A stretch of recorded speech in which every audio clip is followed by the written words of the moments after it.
intro about yourself and kind of why you created Litecoin? Also, just before he does, Dogecoin wouldn't exist if it weren't for Litecoin, so everybody, round of applause for Charlie.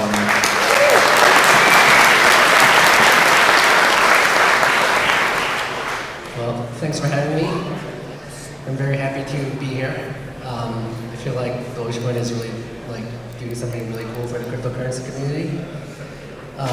So I created Litecoin about 2.5 years ago. The reason why I created Litecoin is because there were quite a few other altcoins that came before Litecoin, and I wasn't very happy with them. They were all created by people who were greedy, who wanted to strike it rich. So they either pre-mined a lot of coins or did a lot of pump and dumping. So I figured it wasn't that hard to create an altcoin, and I thought I could do better. So I basically thought that I wanted to create silver to Bitcoin's gold, and I just designed Litecoin to be faster, 4 times faster, 4 times more coins, so like a lighter version of Bitcoin. And I did it in, the coding basically took less than a day. But a lot of it, the hard part was actually to launch it fairly, and I think that's one reason why it succeeded. So I made sure that everyone had access to the source code, can run miners before the actual launch. So you can actually test out your miners, test that you're actually being able to mine Litecoins. And so at launch, there were maybe thousands of people jumped into mine at the same time. So it was as fair as I could possibly make it. And basically the rest is history. It just took off from there.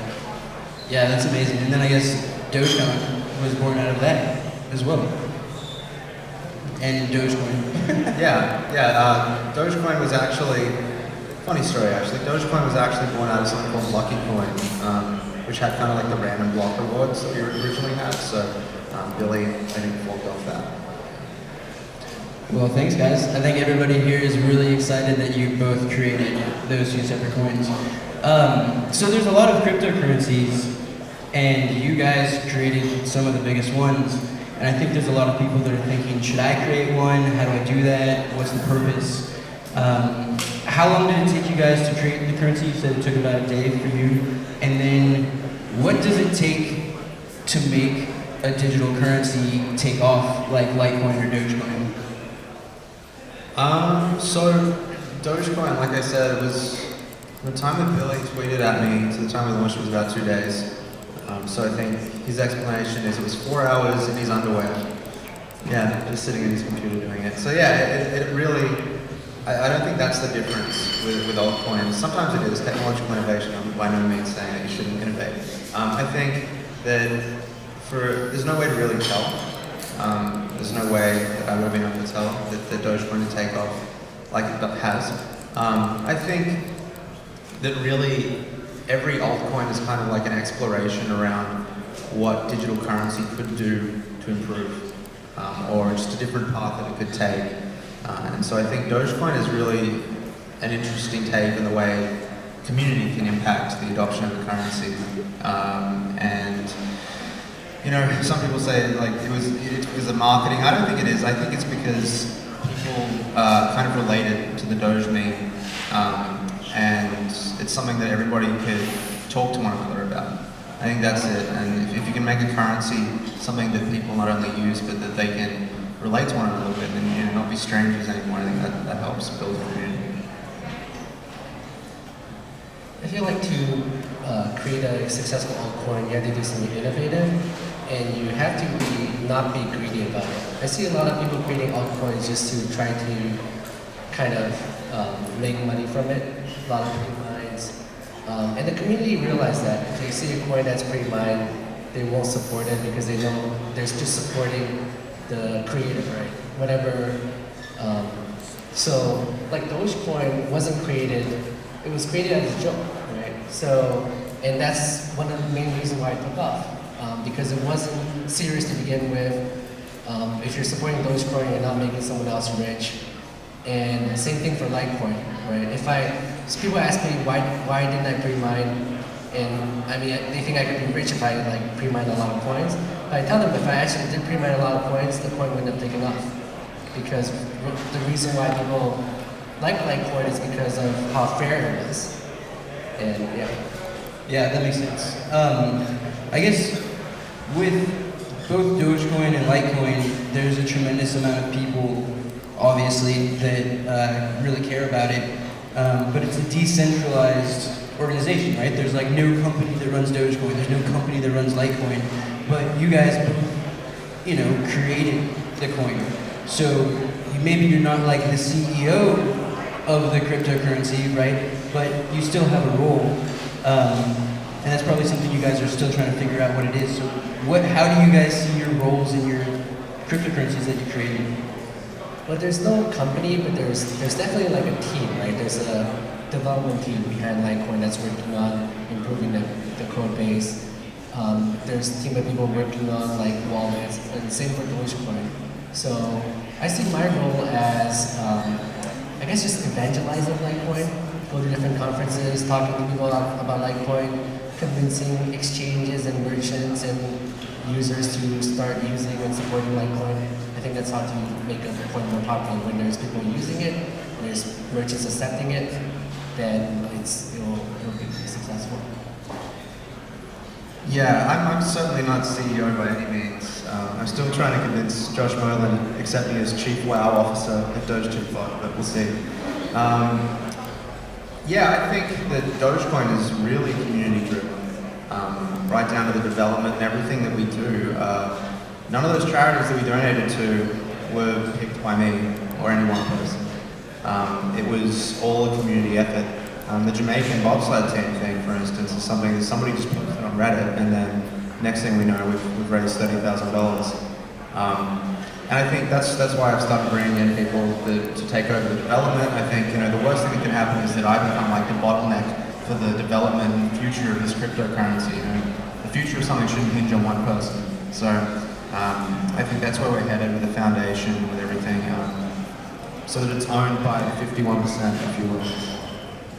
Yeah, so foundations are a really interesting concept, I think, that come along with digital currencies, but I don't know if everybody in the audience necessarily knows exactly how they work. Well, they are very important, but people may not know that. Would you guys like to explain a little bit what a foundation does? Well, the Dogecoin Foundation is kind of like this ragtag team of people who are willing to dedicate their time, but we're getting more structured.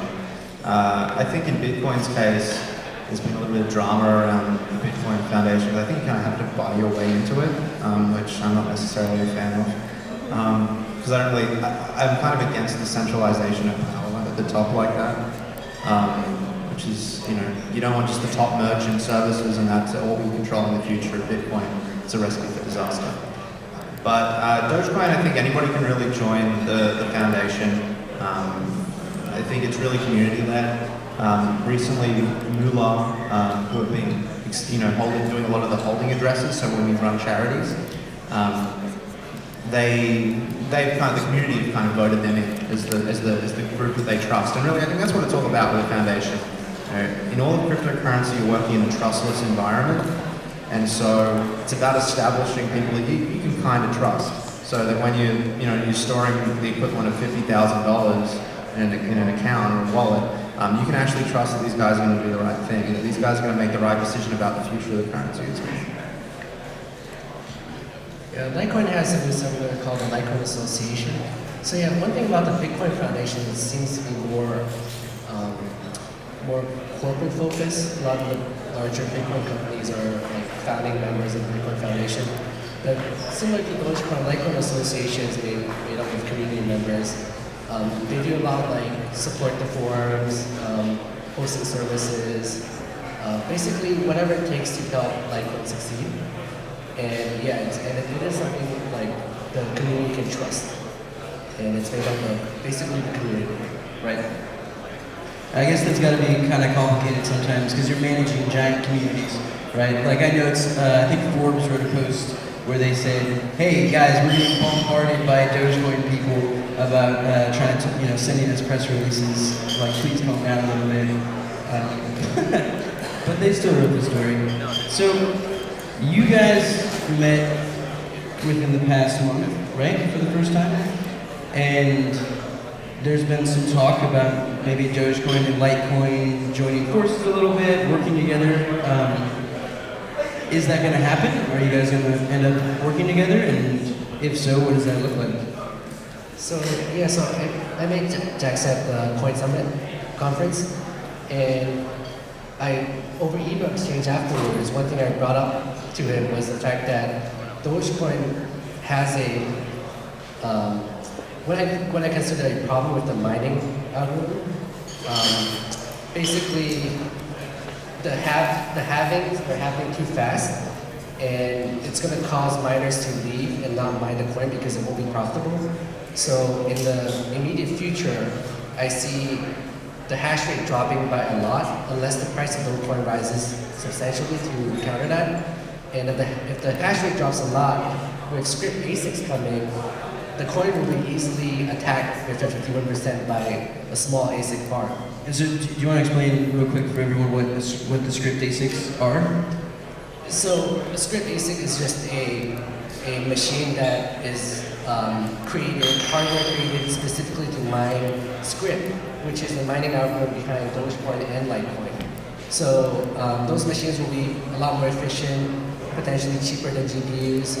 So someone can buy a lot of them, and the hash rate for Litecoin and Dogecoin are going to go up, script mining. So the weaker coins the coins that don't have a lot of hash power behind it could potentially get attacked. And this is what we saw with Bitcoin when Bitcoin ASICs came. A lot of the Bitcoin clones that were mining on SHA-256 algorithm got attacked and got destroyed. And coins that survived were like Namecoin, which is merge mined with Bitcoin. So I actually brought up the idea that to protect Dogecoin, they consider merge mining with Litecoin, so that you can pull the mining resources together and protect both networks at the same time. Got it. Jackson? Yeah, we just met like a month ago. And Charlie came to me with this offer, and I think it's not an offer, but a proposal. And I think it's an interesting proposal, and one that we've considered, and we haven't technically completely knocked back, but I think there's a few issues I have with it. It is a sad reality that the kind of longevity or future of most cryptocurrencies are defined by how profitable they are in US dollars to mine. That's something I wish didn't exist, but we all transact in US dollars, so that's how it is. I have a couple of concerns about the proposal. I think it requires that you get a lot of miners on board from our end as well, to merge mine as well. Unfortunately, one of the pool mining apps there is called MPOS doesn't have merged mining support, so that then becomes a really big issue. MPOS is like a terrible code base. No offense to devs, but it's being contributed to by so many people at the time. It's kind of hard to get up to speed. So we need to patch MPOS, we need to patch Dogecoin, and we need to convince all of our miners to get onto merge mining Litecoin. And then I think the other worry I have is that Litecoin miners who have a lot of hash as well would be rewarded in Doge. And my only concern there is that a lot of them would be selling that Doge because they're not really interested in Dogecoin. They're just more interested in cashing out. So in a perfect world, I think people wouldn't care so much about the profitability, but people have to pay electricity bills, so that makes total sense. There's a few other kind of areas that I want to explore. Potential of side chains, which is something that's really in the news at the moment in the crypto world. There's been a lot of kind of suggestions to change the algorithm, or potentially just memory harden script a little bit more, which is something that I've been talking to a few people from, folks from Ethereum. I really want to come up with an innovative solution. My problem with merge mining is it's just kind of like, uh-oh, we're all doomed. This is the solution, so that we don't have to compete for miners. But I don't have the solution right now. I'm sure any of us do, but I want to work with people that are thinking about where cryptocurrency is going and actually do something innovative. So I'm talking to the Ethereum guys, and hopefully they can help. We'll see. Yeah, so changing the algorithm would work only if you change it to proof of stake, I believe. Because if anything else, the halving will still happen so fast that you're still going to be competing with another alt currency on that algorithm. So your hash rate will, if it goes too low, you can still be attacked.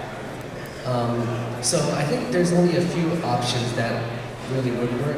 One is to change your schedule so that it doesn't finish mining in 1 year. Basically, you shorten the mining cycle from like 40 years to 1 year, which means that the coin has to succeed, has to be like ultra successful in 1 year. Whereas Bitcoin, it can take 40 years to become successful and you'll be protected. So you can basically change it to prolong it back to 40 years, but that's going to change the economics of the coin. So that might not be something that people want to do. And also changing to proof of stake might not be something that people want to do either, because then it's a totally different coin. People don't like proof of stake because people feel like they have to hoard it and keep it in order to make more, so then people won't be willing to spend it. So there's downsides for any option.